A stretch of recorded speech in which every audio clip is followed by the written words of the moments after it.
یہ ہے قطر۔ سعودی عرب، بحرین اور UAE کے درمیان واقع دنیا کا سب سے امیر ترین کنٹری، اتنا امیر کہ اس کی پر کیپٹا انکم ہے $1,28,000، جو کہ امریکہ، سنگاپور اور ایون پڑوسی عرب ممالک جیسے کہ UAE اور سعودی عربیہ وغیرہ سے بھی کہیں زیادہ ہے۔ بڑی بڑی بلڈنگز، شاپنگ مالز، مہنگی گاڑیاں، اسی لیے قطر کو مڈل ایسٹ کا ویگس بھی کہا جاتا ہے۔ لیکن قطر ہمیشہ سے ایسا نہیں تھا۔ چند سال پیچھے چلے جائیں تو قطر صرف ایک تپتا ہوا صحرا تھا جس میں غربت، بھوک اور بوریت کے علاوہ کچھ نہیں تھا۔ تو پھر یہ اتنی بڑی ٹرانسفارمیشن کیسے ہوئی؟ جو دیش سارے عرب کنٹریز میں سے سب سے غریب تھا، آج دنیا کا امیر ترین دیش کیسے بن گیا؟ اس کے پیچھے ایک بہت ہی انٹرسٹنگ کہانی ہے، اور یہ کہانی باقی سارے عرب کنٹریز کی کہانی سے مختلف ہے۔ اس ویڈیو کے اینڈ تک آپ یہ بھی سمجھ چکے ہوں گے کہ کیوں سعودی عرب اور UAE قطر کو پسند نہیں کرتے، اور کیسے قطر آنے والے وقت میں بھی اپنے پڑوسی عرب دیشوں کے مقابلے میں زیادہ خوشحال اور محفوظ ہوگا۔ یہ کہانی شروع ہوتی ہے 1916 میں، جب قطر کے امیر عبداللہ الثانی نے برٹش کے ساتھ ایک ٹریٹی سائن کی، جس کے مطابق برٹن نے قطر کو کسی بھی زمینی یا سمندری حملے کی صورت میں ڈیفینڈ کرنا ہوگا، اور قطر بدلے میں اگلے 55 سال تک برٹش کالونی کا حصہ رہے گا، اور یہاں سے نکلنے والے ہر نیچرل ریسورس میں برٹن کا شیئر ہوگا۔ 1940 میں قطر میں سب سے پہلی آئل فیلڈ ڈسکور ہوئی۔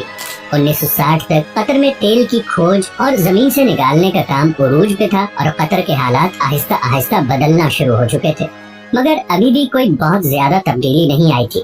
لیکن پھر 1970 میں شیل آئل کمپنی نے اس کنٹری کا سب سے بڑا خزانہ دریافت کر لیا، نارتھ فیلڈ، دنیا کی سب سے بڑی نیچرل گیس فیلڈ۔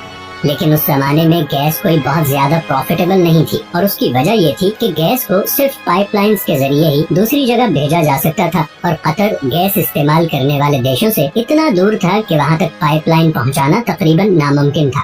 اسی وجہ سے شیل کمپنی بھی یہ گیس فیلڈ ڈسکور کر کے بھول گئی، اور یہ ڈسکوری آفیشیل ڈاکیومنٹس میں ہی دب گئی۔ 1971 میں قطر کو برٹن سے آزادی مل گئی، اور وہ ایک آزاد ملک بن گیا۔ آزادی ملنے کے باوجود اگلے 25 سالوں میں بھی قطر کے حالات کوئی خاص نہیں بدلے، اور پھر آیا 1995، جب کراؤن پرنس حماد بن خلیفہ الثانی نے بغاوت کر کے اپنے ہی باپ کی حکومت کا تختہ الٹ دیا اور قطر کا امیر بن گیا۔ نئے امیر کا ایک ہی فوکس تھا، اور وہ تھا گیس۔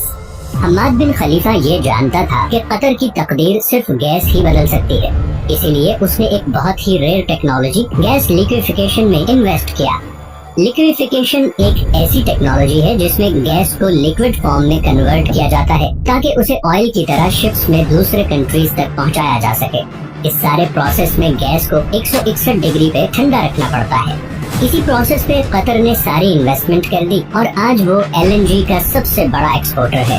قطر سے گیس امپورٹ کرنے والے کنٹریز میں Japan, India, China, south Korea اور اسپین شامل ہیں۔ اس طرح بلینز آف ڈالرز قطر میں آنا شروع ہو گئے۔ لیکن قطر کی تقدیر بدلنے کی ایکویشن میں یہ تو ایک صرف چھوٹا سا حصہ تھا، کیونکہ نیچرل ریسورسز تو بہت سے کنٹریز کے پاس ہوتے ہیں، انہیں ایکسپلائٹ بھی بہت سے کنٹریز کر لیتے ہیں، مگر اصل مسئلہ آتا ہے ان ریسورسز سے آنے والے پیسے کو صحیح استعمال کرنے کا، ورنہ ونیزویلا اور انگولا کا انجام ہمارے سامنے ہے۔ یہی وہ جگہ ہے جہاں قطر باقی تمام کنٹریز پہ بازی لے گیا۔ قطر نے 2005 میں قطر انویسٹمنٹ اتھارٹی کے نام سے ایک کمپنی بنائی، جس کا مقصد تھا تیل اور گیس سے آنے والے پیسے کو پوری دنیا میں انویسٹ کرنا، اور اسی لیے آج دنیا کے ہر بڑے ملک اور ہر بڑی کمپنی میں آپ کو قطر انویسٹمنٹ نظر آئے گی، چاہے وہ لندن کے بڑے ہوٹلز، آفیسز اور اپارٹمنٹ بلڈنگز ہوں، امریکہ کے بڑے بڑے آفیسز ہوں، یا پھر ملٹی نیشنلز جیسے کہ Volkswagen, Barclays bank, Shell, Tiffany and Co, یا پھر راسنیٹ، رشیا کی سب سے بڑی آئل کمپنی۔ ان تمام کنٹریز اور کمپنیز میں قطر کی ہیوی انویسٹمنٹس ہیں، لیکن یہ بھی قطر کی ٹوٹل انویسٹمنٹس کا ایک چھوٹا سا حصہ ہے۔ اس کے علاوہ Qatar billions of dollars roads, airports, research centres اور فائنینشیل سینٹرز وغیرہ پہ لگا چکا ہے۔ ایون کہ ابھی فیفا ورلڈ کپ، جو کہ شاید دنیا میں سپورٹس کا سب سے بڑا ایونٹ ہے، وہ بھی قطر میں ہی ہو رہا ہے، کیونکہ ایسے state of the art stadiums پورے عرب میں صرف قطر کے پاس ہی ہیں۔ ان ساری انویسٹمنٹس کا مقصد ہے آئل اور گیس کے آلٹرنیٹیو انکم سورسز کریٹ کرنا۔